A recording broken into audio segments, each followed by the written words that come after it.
제가 첫 번째 사역했던 교회에 부임해서 매달 받은 사례비가 30만 원이었습니다. 얼마 지나지 않아서 제 아내에게 여보 돈 좀 줘요 라고 했더니 난처한 표정을 지으면서 돈 없어요 라고 하더라고요. 아니 사례비 받은 지 2주밖에 안 됐는데 돈이 없다 그러면 어떡해 그랬더니 아주 천연덕스러운 표정으로 그러게 말이에요 라고 하는 거예요. 여러분, 그런 일이 여러분에게도 많이 경험되어지지 않았을까요? 많은 사람들이 가정에서 돈의 부족함을 느끼고 또 돈 때문에 어려움을 겪고 삽니다. 우리나라 통계는 아니고 미국 통계인데요, 가정에서 어려움을 겪는 원인 가운데 80%가 돈 때문에 겪는 어려움이라고 해요. 부부가 이혼하는 이유 가운데 50%가 재정적인 문제 때문에 이혼을 한다라고 하더라고요. 그래서 많은 사람들이 늘 그런 질문을 갖고 삽니다. 어떻게 하면 돈 걱정 없이 살 수 있나? 어떻게 하면 우리 가정이 돈 걱정하지 않는 가정이 될 수 있나? 이런 질문을 갖고 삽니다. 여러분, 성경은 그렇게 돈에 대해서 걱정이 많은 사람들에게 아주 중요한 사실을 하나 알려주고 있습니다. 하나님은 우리에게 모든 은혜를 주실 수 있는 능력을 갖고 계신 분이시다라는 겁니다. 그것은 재정에 대한 부분도 포함한다라는 거예요. 하나님은 우리의 쓸 것을 넉넉히 허락해 주셔서 선한 일을 얼마든지 할 수 있게 하신다라는 것입니다. 오늘 우리가 읽은 고린도후서 9장 8절의 말씀이 그와 같은 내용이죠. 제가 세번역으로 읽어봅니다. 하나님께서는 여러분에게 온갖 은혜가 넘치게 하실 수 있습니다. 그러함으로 여러분은 모든 일에 언제나 쓸 것을 넉넉하게 가지게 되어서 온갖 선한 일을 얼마든지 할 수 있습니다 라고 했습니다. 여러분, 이 말씀은 바울이 고린도 교회 성도들에게 보낸 말씀 가운데 한 부분입니다. 여러분, 바울이 고린도후서를 고린도 교회 성도들에게 보내기 1년 전에 어떤 일이 있었는가 하면 예루살렘 교회 성도들이 큰 어려움을 당하고 있다라는 사실을 알고 이 고린도 교회 성도들이 헌금을 해서 보내기로 결심을 했습니다. 바울이 그것을 알고 마게도냐 지역에 있는 성도들에게 그것을 자랑했어요. 여러분, 저 고린도 교회 성도들이 어려운 예루살렘 교회 성도들 위해서 헌금을 해서 보내기로 했대요. 그랬더니 마게도냐 지역에 있는 사람들이 참 어려운 환경 가운데 있었지만 그들이 그 얘기에 자극을 받아서 자기들도 힘을 다해서 헌금을 해서 보냈다라는 겁니다. 그런데 문제가 있습니다. 정작 고린도 교회 성도들은 1년이 지나도록 그 결심을 이행하지 못한 것입니다. 바울이 큰 걱정을 갖게 됩니다. 자, 이러면 내가 한 자랑도 부끄럽게 되고 또 고린도 교회 성도들도 부끄럽게 되는 거 아닌가. 그래서 이 고린도후서를 써보내면서 여러분, 당신들이 1년 전에 했던 그 결심을 이행에 옮기십시오. 그렇지 않으면 내가 여러분을 두고 자랑한 그 자랑도 부끄럽게 되고 또 여러분도 부끄럽지 않겠습니까? 그 이야기를 합니다. 그래서 바울이 고린도서 9장 7절에 보면 각각 마음에 정한 대로 하고 또 아까워하면서 하거나 마지못해서 하는 일이 없도록 해야 합니다. 하나님께서는 기쁜 마음으로 내는 사람을 사랑하십니다 라고 하면서 이행한 그 헌금의 결심을 이행하라고 했던 것입니다. 그러면서 바울이 그 다음에 아주 중요한 사실을 덧붙였는데 그것이 오늘 우리가 읽은 고린도후서 9장 8절의 말씀이에요. 하나님께서는 여러분에게 온갖 은혜가 넘치게 하실 수 있습니다.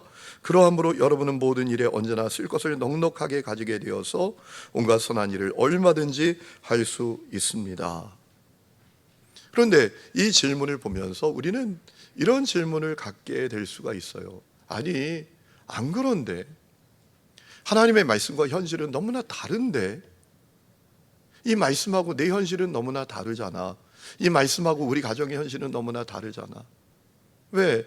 우리는 돈 때문에 근심하고 염려하고 쩔쩔매고 돈이 늘 우리 가정은 부족하잖아. 여러분, 이런 마음을 가진 분들이 혹시 이 자리에 계시지 않습니까?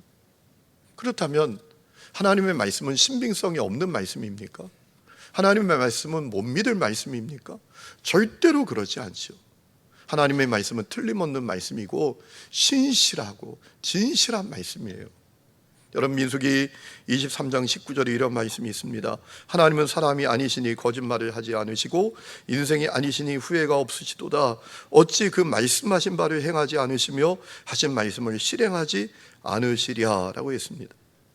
그렇다면 왜 우리는 늘 돈의 부족함을 느끼는 걸까요? 왜 우리는 늘 돈이 부족하고 모자르다고 여기는 걸까요? 여러분, 아주 중요한 이유가 있습니다. 우리가 만몬의 권세와 영향력 아래에 있기 때문입니다. 돈에 있어서 영적 전쟁이 펼쳐지고 있는데 그것을 알지 못하고 돈에 있어서 벌어지는 영적 전투에서 패배하고 있기 때문입니다. 그래서 6장 12절에 우리가 너무나 잘 아는 말씀이 있지요. 우리 씨름은 혈과 육을 상대하는 것이 아니라 통치자들과 권세들과 이 어둠의 세상 주관자들과 하늘에 있는 악의 영들을 상대함이라 라고 하지 않았습니까? 여러분, 돈에 관해서 벌어지는 영적 전쟁이 있습니다.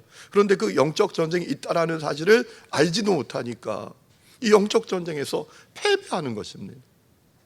그래서 늘 돈에 대해서 모자라고 부족하다고 여기고 살아가는 겁니다. 여러분, 오늘 우리가 두 번째 읽은 누가복음 16장 말씀을 보면 중요한 내용이 나오지 않습니까? 예수님이 말씀하신 비유의 내용이에요. 어떤 주인의 재산을 맡아서 관리하는 관리자가 있습니다. 그런데 이 사람이요, 대단히 불성실한 사람이에요. 그리고 못된 사람이에요. 왜? 주인이 맡긴 그 재산을 탕진합니다. 그래서 주인이 어느 날 그 사실을 알게 되어서요, 그 관리자를 해고합니다. 너 해고야. 여러분, 이 관리자가 큰일 났습니다. 야, 이제 어떻게 살지? 내가 어떻게 먹고 살지? 앞으로 어떻게 살아야 되나? 그가 고민하다가 꾀를 하나 냅니다. 주인에게 빚진 채무자들의 채무를 탕감해 주는 겁니다. 주인의 허락도 받지 않고 탕감해 주는 겁니다. 그래서 주인의 허락도 안 받고 주인에게 빚진 채무자들을 부릅니다. 당신 얼마나 빚졌습니까? 1,000만 원이요. 여기 500만으로 고쳐 쓰십시다. 그리고 막 그런 식으로 탕감해 주는 거예요. 문제는 그 주인이 그 사실을 알게 됐습니다. 그런데 이상한 사실은요, 그 관리자를 책망하지 않고 오히려 칭찬을 합니다. 왜 그런가? 그가 자기의 미래를 준비했기 때문입니다. 자기의 앞날을 준비했기 때문입니다. 여러분, 주님께서 이 비유를 말씀하신 이유가 무엇입니까? 불성실한 관리자 행동을 정당화하고 그의 부도덕한 행동을 장려하기 위해서 이 말씀을 하신 게 아니라는 것입니다. 그 관리자처럼 우리도 미래를 준비하는 사람이 되어야 한다는 겁니다. 하나님께서 우리에게 주신 재정을 가지고 미래를 준비하는 사람이 되어야 한다는 거죠. 여러분, 우리에게 다가오는 미래가 있지 않습니까? 하나님의 나라입니다. 영원한 하나님의 나라입니다. 그 하나님의 나라에서 얻게 될 상급입니다. 그 주님과 갖게 될 결산입니다. 그것이 우리에게 다가옵니다. 그걸 준비해야 한다는 거예요. 하나님의 나라를 바라보고 하나님과의 결산을 준비해야 한다는 겁니다. 그러기 위해서 우리에게 주신 재정을 가지고 주님의 나라와 주님의 영광을 위해서 사용하고 나누고 베풀고 섬기고 선교하는 데 사용하면서 미래를 준비하는 삶을 살아야 된다 라는 그 메시지를 주기 위해서 이 비유를 말씀하신 것입니다. 여러분, 예수님께서 이 비유를 말씀하시고 바로 이어서 아주 중요한 이야기를 하십니다. 아주 조심해야 될 것이 있다고 말씀하셨어요. 무엇입니까? 우리가 하나님이 아니라 만몬을 섬기고 하나님이 아니라 만몬의 지배를 받는 것입니다. 주님께서 이렇게 말씀하셨어요. 누가복음 6장 13절입니다. 한 종이 두 주인을 섬기지 못한다. 그가 한쪽을 미워하고 다른 쪽을 사랑하거나 한쪽을 떠받들고 다른 쪽을 업신여길 것이다. 너희는 하나님과 재물을 함께 섬길 수 없다. 그러니까 너희 미래를 준비해야 돼. 그 불의한 관리자처럼 지혜롭게 하나님의 나라를 준비해야 된단 말이야. 그러기 위해서 조심해야 될 것이 있어. 만몬의 지배 아래 사는 것, 하나님과 재물을 함께 섬기는 것, 그거 조심해야 돼. 그거 조심하지 않으면 너희의 미래를 준비할 수가 없어 라고 말씀하셨다라는 거예요. 여러분, 우리가 주목해야 될 말씀은 13절에 나오는 이 재물이라는 단어입니다. 원문을 보면 이 재물은 어떤 단어로 성경에 기록되어 있는가 하면 맘모나스, 맘몬이라고 기록되어 있습니다. 여러분, 맘몬은 단순히 돈이 아닙니다. 여러분 생각해 보세요. 사람이 어떻게 하나님과 돈을 함께 섬깁니까? 돈이 하나님과 비할 때가 있습니까? 여러분, 사람이 돈과 하나님을 함께 섬기는 것은 잘못된 정도가 아니라 불가능한 거예요. 어디 돈이 하나님과 동급입니까? 그 말이 안 되는 얘기죠. 여기서 말하는 재물은 뭔가 하면 맘몬이에요. 왜 예수님이 사람이 하나님과 재물을 함께 섬길 수 없다고 하셨냐 하면, 이 재물이라는 것은 단순히 돈이 아니라 사람들로 하여금 돈을 사랑하고 돈을 믿고 돈을 섬기게 하도록 하는 영적인 존재, 돈신, 맘몬이라는 것입니다. 여러분, 맘몬은 사람들로 하여금 돈을 믿게 하고 돈을 섬기게 하고 돈을 사랑하게 하고 돈을 전능하다고 여겨서 숭배하게 하고 돈을 목적으로 삼게 만드는 영적인 존재, 돈신입니다. 그래서 사람이 하나님과 이 돈신을 함께 섬길 수 없다고 예수님이 말씀하신 거예요.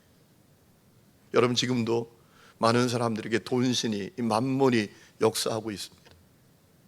그래서 폐해가 일어납니다. 많은 사람들이 돈의 부족함을 느끼며 살아갑니다. 여러분, 이 돈신, 맘몬이 사람에게 끼치는 부정적인 영향력이 있습니다. 첫 번째는 사람들로 하여금 끊임없이 돈에 대해서 염려하고 근심하게 만드는 겁니다.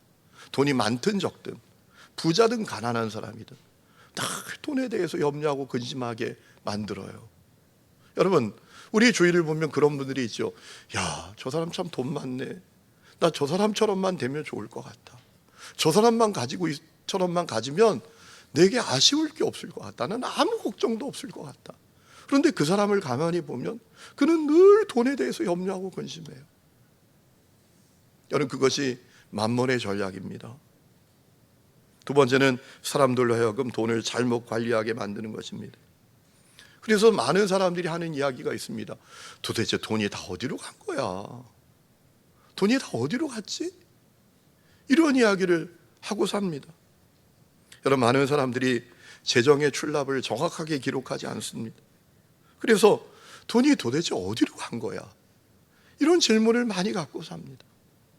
여러분, 그런 사람들에게 하나님은 재정의 그 공급을 부어 주실 수가 없습니다. 여러분, 한번 생각해 보세요. 여러분이 수억 달러를 갖고 있는 엄청난 부자예요. 자, 이 돈을 투자해야 합니다. 두 사람이 있습니다. 한 사람은 말이에요, 정확하게 이 재정을 어디에 어떻게 사용할지 분명한 계획과 목표와 기록을 갖고 있습니다. 또 한 사람은 뚜렷한 계획도 없고 목적도 없고 기록도 없습니다. 그러면 누구에게 돈을 투자해 주겠습니까? 말할 것도 없이 첫 번째 사람 아니겠습니까? 그런데 여러분, 맘몬은 두 번째 사람으로 우리가 살아가도록 우리에게 끊임없이 역사하고 있어요. 그래서 늘 야, 돈이 다 어디로 간 거야? 이런 질문을 갖게 만든단 말이에요. 세 번째는 사람들로 하여금 계속 돈이 부족하고 결핍되게 만듭니다. 그 중요한 이유가 있습니다. 늘 그는 수입보다 지출이 많기 때문입니다. 자, 한 달에 100만 원 수입이에요. 100만 원만 써야죠. 그런데 120만 원, 130만 원 써요. 늘 모자라게 됩니다. 늘 부족할 수밖에 없지요. 절제 없이 무분별하게 신용카드를 긁어댄다면 돈은 항상 부족한 거죠. 항상 모자라고. 네 번째는 필요와 원함을 늘 혼동하게 만듭니다. 여러분, 마태복음 6장 말씀을 보면 예수님께서 기도에 대해서 가르쳐 주시면서 아주 중요한 사실 하나를 말씀하셔요. 하나님께서 내 필요를 아신다라고 하시는 말씀을 하십니다. 마태복음 6장 8절에 그러므로 그들을 본받지 말아라. 하나님 너희 아버지께서는 너희가 구하기 전에 너희에게 필요한 것이 무엇인지를 알고 계신다라고 했습니다. 하나님 우리에게 필요한 것이 무엇인지를 알고 계신다라는 것입니다. 주목하십시오. 하나님은 우리가 원하는 것을 알고 계시는 것이 아니라 우리에게 필요한 것을 알고 계신다라고 했습니다. 이거 놓치지 말아야 합니다. 그런데 많은 사람들이 필요와 원함을 혼동합니다. 여러분, 내가 원하지만 내게 필요하지 않는 것이 있을 수 있잖아요. 내가 원하기는 해요. 그런데 가만히 보면 그게 나에게 필요하지 않아요. 그런 것들이 얼마나 많이 있습니까? 그런 많은 사람들이 자기가 원하는 것을 위해서 돈을 씁니다. 돈의 사용에 있어서, 돈의 영역에 있어서 주님과 동행하지 않습니다. 어떤 것을 구입하려고 할 때 주님, 이것이 나에게 필요합니까? 묻지 않아요. 원하면 사요. 원하면 사드리는 거예요.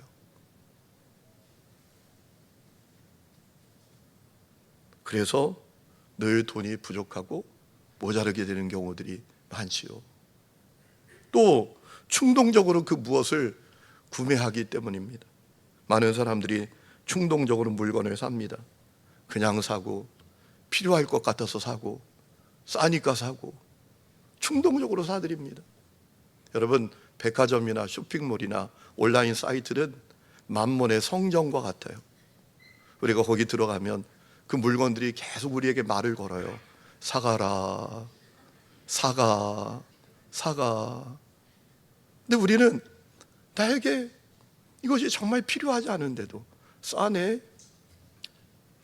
이거 나중에 쓸 때 있겠네? 필요할 것 같네? 그러면서 계속 그걸 충동적으로 사들인단 말이에요. 그래서 집에 쓰지도 않고 싸놓고 입지도 않고 옷장에 가득하게 만들어요. 그러니 돈이 부족하고 모자라지 않을 수가 있겠습니까? 또한 사람들로 하여금 늘 돈에 대해서 인색하게 만듭니다. 만몬이 그렇게 역사합니다. 여러분, 만몬은 사람들 마음에 두려움을 줍니다. 너 나눠주면 네가 필요로 하는 것 얻지 못할 거야. 너 그렇게 베풀면 네가 원하는 것을 충분하게 갖지 못할 거야. 이런 두려움을 끊임없이 우리에게 불어넣습니다. 이 두려움은 성도로서 또 교회의 지체로서 우리가 마땅히 감당해야 될 의무에까지도 영향을 끼칩니다. 11조나 성경금이나 구제헌금 이런 데까지도 영향을 끼칩니다. 하면은 내가 원하는 것을 갖지 못할 거야. 내가 필요한 것을 충분히 갖지 못할 거야. 이런 두려움으로 끊임없이 역사합니다. 그래서 늘 돈에 대해서 인색하게 만들죠. 여러분, 교회에서도 가만히 보면요, 어떤 분은 시간으로 봉사하는 것, 자기 힘으로 봉사하는 것, 몸으로 봉사하는 것, 이런 데는 엄청나게 열심인데요, 재정적으로 드리는 것에 대해서는 너무나 인색한 분들이 많아요. 여러분, 그 속에 만몬의 영이 역사하는 거예요. 두려움을 계속 주는 거예요. 저희 교회에 사역했던 전도사님이 한 분 계신데요, 누군지 상상하지는 마세요. 그냥 들으세요. 제가 어느 날 매 주일마다 이제 재정 보고를 받잖아요. 쭉 보다가 전도사님 이름이 계속 안 나오는 거예요. 아, 이분이 11조를 안 하나? 그래서 1년치를 다 갖고 와서 넘겨봤더니 11조를 안 하는 거예요. 그래서 제가 그 전도사님 불렀죠.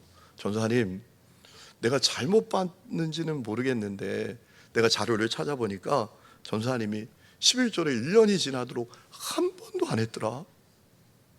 어떻게 무슨 사정이 있어? 어려움이 있어? 왜 그래? 한번 얘기 좀 해봐 라고 했더니 하시는 얘기가 뭐라고 하는가 하면, 쓰다 보면 11조 할 돈이 없대요. 그래서 제가 충고했어요. 젊으니까 전사님 평생 주님 따라가는 순례의 길 가야 되잖아. 목회자로 살아야 되잖아.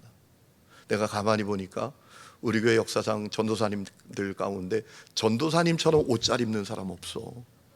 그런 코트 입는 사람 별로 못 봤어. 그 구두도 너무 좋잖아.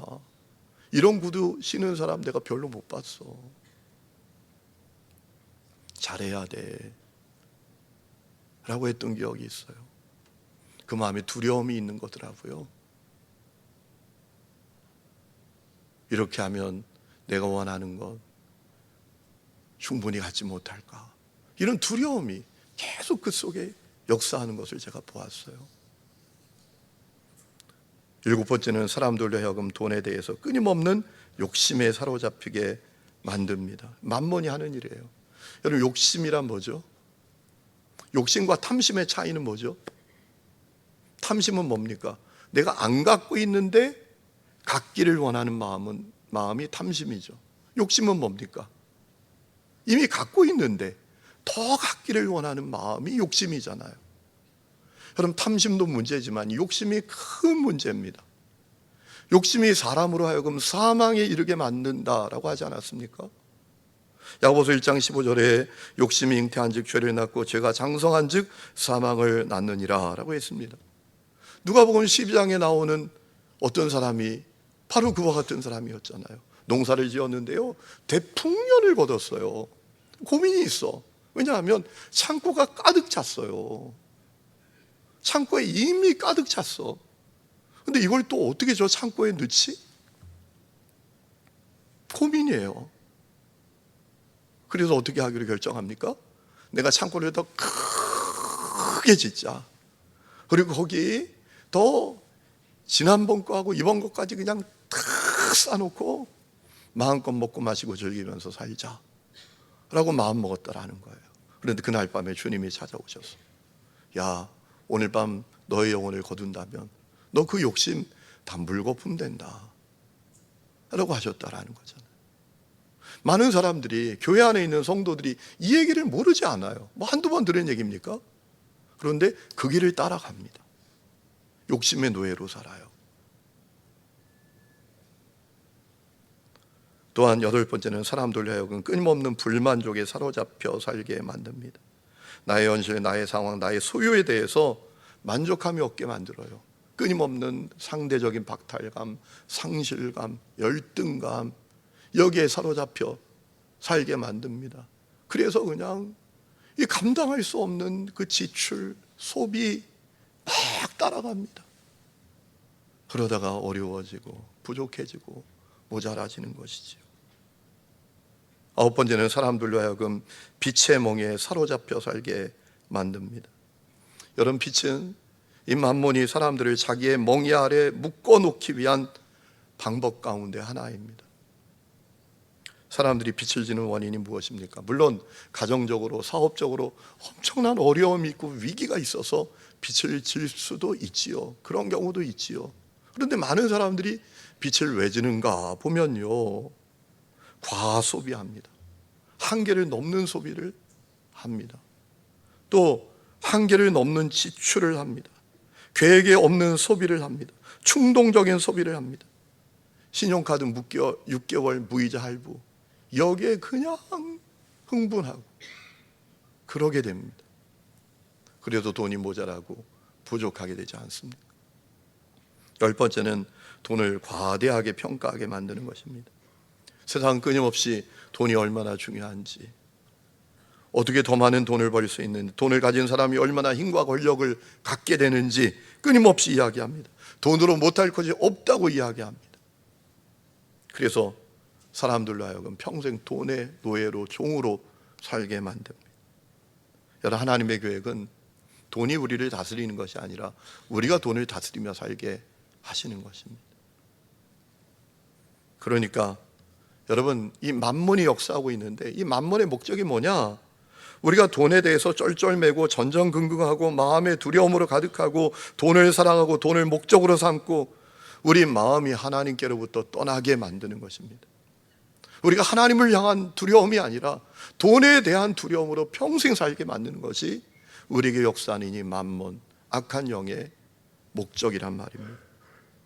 여러분, 그 삶은 결국 죄와 악으로 끝나게 됩니다. 디모데전서 6장 10절에 돈을 사랑하는 것이 모든 악의 뿌리입니다. 돈을 쫓다가 믿음에서 떠나 헤매기도 하고 많은 고통을 겪기도 한 사람이 더러 있습니다 라고 했어요. 그렇다면 어떻게 해야 합니까? 우리가 어떻게 만몬의 지배를 벗어날 수 있습니까? 그리고 돈 걱정 없이 하나님의 공급하심을 우리가 누리면서 살아갈 수 있습니까? 저는 3가지가 필요하다고 믿습니다. 첫 번째는 돈의 공급자는 하나님이시다. 이거 확신해야 합니다. 한번 따라하십시다. 돈의 공급자는 하나님이시다. 여러분, 하나님은 우리에게 돈만 공급해 주시는 것이 아니라 우리에게 있는 모든 것은 하나님이 공급해 주시는 것입니다. 이 사실을 확신해야 합니다. 왜 공급해 주십니까? 은혜로 공급해 주시는 것입니다. 내가 아무것도 한 것이 없는데 공급해 주시는 것입니다. 왜 그런 은혜를 베풀어 주시는 것입니까? 사랑하시기 때문에 공급해 주시는 것입니다. 노력하고 수고해서 얻은 대가가 아닙니다. 사랑하시니까 은혜로 사랑해서 공급해 주시는 것입니다. 여러분, 사랑은 교환이 아닙니다. 사랑은 주고받는 게 아닙니다. 그저 주는 것입니다. 그것이 우리를 향한 하나님의 공급함이라고 예수님 말씀하셨지 않습니까? 마태복음 6장 28절에 예수님께서 말씀하시기를 공중의 새를 보라, 심지도 않고 거두지도 않고 모아들이지도 않되 너희 하늘 아버지께서 기르신다. 그것이 우리를 향한 하나님의 공급하심이라는 것. 여러분, 돈의 공급자는 하나님이십니다. 은혜로 공급해 주시고 사랑으로 공급해 주십니다. 여러분, 이 사실을 깨달아야 합니다. 이 사실을 깨닫는 중대한 사고의 변화가 우리에게 있어야 합니다. 그래야 만문의 종으로 살지 않고요, 만문의 지배 아래 늘 염려, 근심, 두려움으로 살지 않을 수가 있습니다. 여러분, 이 사실을 깨달아야 때로 직장에 다니다 해고를 당해도 벌벌 떨지 않습니다. 담대할 수 있습니다. 왜? 사장은 나에게 통로일 뿐입니다. 하나님이 공급해 주시는 통로일 뿐이에요. 공급자 하나님은 여전히 나를 사랑하시고 그분은 변함이 없으십니다. 하나님이 때로는 하나님께서 또 다른 통로를 만드실 것입니다. 그래서 돈의 공급자가 하나님이시다, 내 삶의 공급자가 하나님이시다, 이 사실을 믿으면요, 사람 앞에서 쩔쩔매지 않습니다. 그리고 직장에서 일을 할 때도 다른 마음으로 일합니다. 사람에게 하는 게 아니라 주님께 하듯 하게 됩니다. 그래서 그 사람을 사람들이 다르게 봅니다. 야, 저 사람은 달라. 선한 영향력을 끼치게 됩니다. 두 번째는 재정의 문제, 영적 전쟁이 펼쳐지고 있는 것을 우리가 기억해야 합니다. 여러분, 디모데전서 6장 12절의 말씀 보면 믿음의 선한 싸움을 싸우라 라고 하셨어요. 거기 나오는 믿음의 선한 싸움은 어떤 싸움입니까? 누구와 싸우라는 얘기입니까? 돈의 영역의 영적 전쟁에서 그 싸움에서 승리하라는 얘기입니다. 왜냐하면 디모데전서 6장 10절에 보면 돈을 사랑하는 것이 일만하게 뿌리가 된다라는 말씀으로 그 말씀이 이어지는 말씀이기 때문입니다. 그러므로 믿음의 선한 싸움을 싸우라라는 이 말씀은 어떤 의미인가 하면 재정의 문제에 영적 전쟁이 펼쳐지고 있다는 사실을 기억하고 싸워서 승리하라라는 말씀이에요. 여러분, 만몬은 끊임없이 우리에게 속삭입니다. 돈의 능력이 있어. 돈이 있어야 너 안전하고 너 행복할 수 있어. 너 삶이 윤택할 수 있어. 이렇게 우리에게 속삭입니다. 아닙니다. 영적 전쟁에서 승리해야 합니다. 여러분, 공급과 능력은 하나님께 있는 것을 믿으시기를 축원합니다. 속지 말아야 합니다. 공급자는 하나님이십니다. 그러므로 우리가 하나님께 소망을 두고 재정 문제에 있어서도 날마다 성령의 인도를 받아야 합니다. 재정의 문제에 있어서도 주님과 동행해야 합니다. 돈을 우리가 사용할 때 주님, 여기에 이렇게 사용하는 것이 주님의 뜻입니까? 우리가 늘 묻고 주님과 동행해야 합니다. 그것이 영적 전쟁하는 방법이에요. 마지막 세 번째는 성경적인 재정 사용의 가르침에 믿음으로 순종해야 합니다. 여러분, 성경에는 재정을 어떻게 사용할지에 대한 말씀이 많이 나오죠. 간혹 어떤 분은 그런 분들이 있어요. 아유, 왜 목사님은 돈 얘기만 저렇게 하나? 여러분, 성경에 돈에 대한 가르침이 얼마나 많이 나오는지 아십니까? 예수님이 말씀하신 그 비유 38개 가운데 16개가 돈을 소재로 하신 비유의 말씀이었어요. 여러분, 성경에 재정 사용에 대한 가르침이 있습니다. 핵심은 그거 아닙니까? 하나님의 나라와 하나님을 위해서, 땅을 위해서가 아니라 하늘을 위해서, 나누고 베풀고 선교하고 섬기는 것을 위해서. 그게 성경적인 재정의 가르침이잖아요.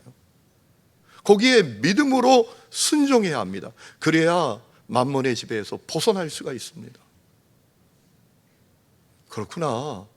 돈의 공급자가 하나님이시구나. 내가 돈을 그렇게 두려워하고 돈 때문에 쩔쩔맸는데 이게 아니었구나. 내 이성과 한계를 뛰어넘는 하나님의 공급하심이 있구나. 내가 애써서 되는 게 아니었구나. 하나님이 훅 불면 다 날아가는 거구나. 이걸 깨닫게 된단 말이에요. 그래서 만몬의 지배에서 비로소 벗어나게 되는 거예요. 그러므로 성경적인 재정의 가르침에 믿음으로 순종해야 합니다. 누가복음 17장 6절에 주님 말씀하시지 않으셨습니까? 너희에게 겨자씨 하나일 만한 믿음이라도 있으면 이 뽕나무더러 뽑혀서 바다에 심기어라 하면 그대로 될 것이다. 믿음의 중요성, 믿음을 가지고 성경적인 재정의 가르침에 순종해야 한다는 것이죠. 하나님의 나라, 하나님의 영광을 위해서 나누고 베풀고 선교하고 섬기는 것을 위해서 재정을 사용해야 한다는 것. 여러분, 역사 속에 보면 그렇게 했던 인물들이 얼마나 많습니까? 여러분, 톨게이트라는 치약으로 잘 알려진 윌리엄 톨게이트라는 분이 있습니다. 미국의 유명한 사업가인데 그가 가진 재정에 대한 고백이 있었습니다. 이런 고백이었습니다. 돈의 주인은 하나님이시고 나는 청직이다. 이 고백이 그에게 평생 있었습니다. 세계적인 가치 투자자로 알려진 존 템플턴이라는 인물이 있습니다. 그도 신실한 믿음의 사람이었습니다. 그가 돈에 대해서 가진 고백이 있었습니다. 돈이 목적이 아니라 돈은 봉사의 도구일 뿐이다. 여러분, 유명한 IT 기업인 IBM이라는 기업이 있지 않습니까? 그 기업을 창립한 토마스 왓슨이라는 사람이 있습니다. 신실한 믿음의 사람이었습니다. 그가 가진 재정에 대한 기준은 이런 것이었습니다. 돈은 책임과 섬김의 도구다라고 했어요. 돈은 책임과 섬김의 도구다. 여러분, 저는 오늘 말씀을 준비하면서 지나간 사역의 그 시간들을 쭉 돌아보게 되었어요. 신학교 졸업하고 첫 번째 교회에 부임하면서 받은 사례비가 30만 원이었다라고 말씀을 드렸잖아요. 정말 작은 재정이었어요. 정말 쉽지 않았죠. 그런데 가만히 돌아보니까요, 지금까지 살아오면서 하나님께서 그 작은 재정을 가진 것 같은데도 대학원 공부 다 하게 하시고, 그리고 아이들 교육 다 시키게 하시고, 또 부모님 잘 돌볼 수 있도록 하시고, 또 예배당 2개를 잘 건축하는데 앞장서서 일하게 하시면서 그 모든 일을 잘 이루어 가도록 하셨더라고요. 아, 그렇구나. 공급자는 하나님이셨구나. 그분이 돌보셨구나. 그분이 책임지셨구나. 라는 분명한 신앙의 고백을 다시 한번 갖게 되었습니다. 핵심은 나는 누구를 신뢰할 것인가? 나는 누구를 나의 공급자로 여길 것인가? 그것이 중요해요. 저는 우리 하나님교회 성도들이 주님을 신뢰하고 주님을 여러분의 공급자로 여길 수 있기를 주의 이름으로 축원합니다. 그러면서 주님이 공급하시고 인도하시고 돌보시는 그 놀라운 삶을 누리면서 하나님이 공급자십니다. 그분이 도울 자십니다. 라는 사실을 선포하면서 풍성한 삶을 살아갈 수 있기를 주의 이름으로 축원합니다.